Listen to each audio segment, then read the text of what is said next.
Hello, this is a video on zero negative integral indices. We're gonna also combine with the positive ones towards the end of the video so that we can have a feel of how you would handle those questions when they're all mixed up. Anything to the power of zero is always one, okay? So no matter if it's fraction or whatever, it's one. But zero to the power of zero, I'm not sure. Could be one also. Anyways, simplify the following. Now, I think the most relevant in this section is the negatives. If you see a negative, always change it to positive because the question will always tell you to change it to positive indices, positive power basically. So over here, there's a negative power, but there's no fraction, right? So how can you make a fraction?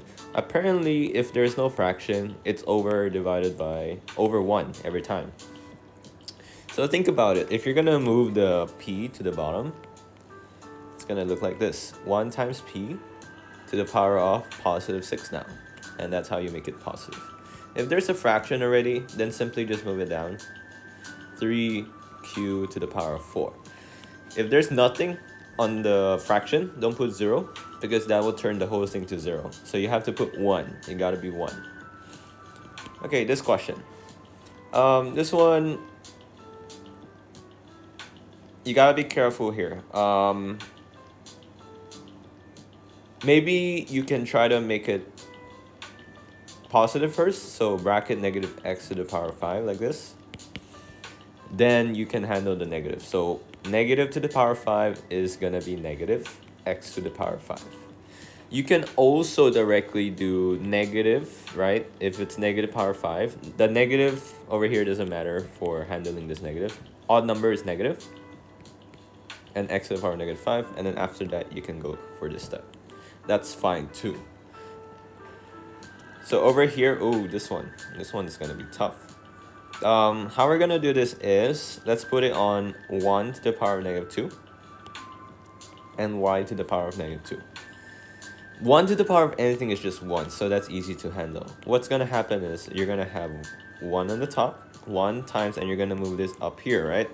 To change it to positive y squared. Anything divided by 1 is just that thing, so it's negative y squared.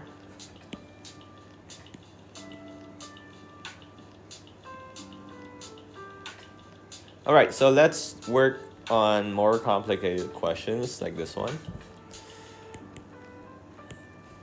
Again, this is gonna tell you to times, multiply.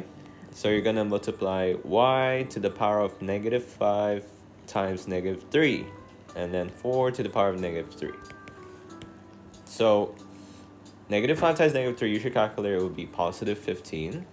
And then the bottom is 4 to the power of negative 3, right? We need to move the negative 3 power to the other side so it becomes positive.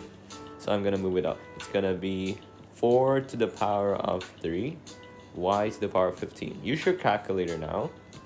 4 cubed should be 64. So the answer is 64y to the power of 15.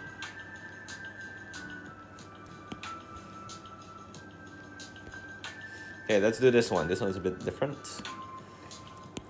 A to the power of 9 times, handle the bracket first, a to the power of negative 2. This will make it times 3. You'll end up with a to the power of 9 times a to the power of negative 6.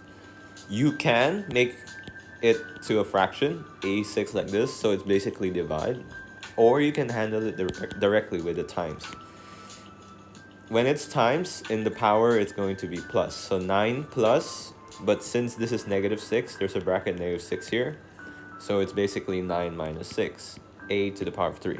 If you go the other way, like you make it a fraction, a power 9 divided by a power 6, it's the same thing. You're going to do 9 minus 6, and then a cubed is the final answer.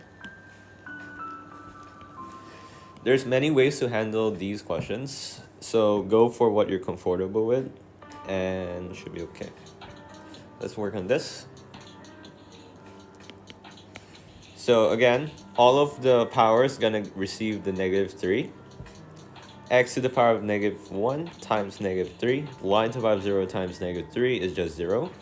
And y squared times negative 3. So finally, -1 times -3 is positive 3.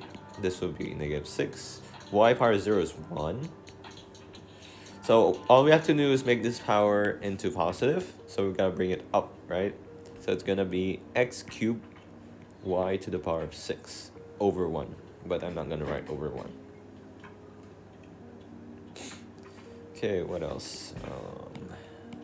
Okay, I'll do one last question. All right, 12x power -7 over negative square, even number, positive now. And then we have 3 square, x to the power of -5 times 2.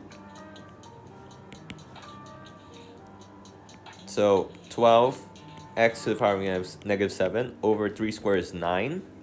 X to the power of -10. Alright, what I'm gonna do is I'm gonna make the powers positive first before I calculate or combine anything. So I'm gonna switch these two because they're both negative. The -7 goes bottom, becomes positive. At the same time, I'm gonna simplify this, 4 and 3. 4x to the power of 10 positive over 3x to the power of 7 positive. Now I'm gonna handle these two. So when it's divide, you're gonna subtract. Finally, it will end up on the top because top is higher. Higher by how much? Higher by 3. So x to the power of 3. That's how we're gonna do it. 4x power 3 over 3. Okay, so I think that's the end of this video. I did most of the questions, even the difficult ones. And I'm sure you can do your homework now. Bye.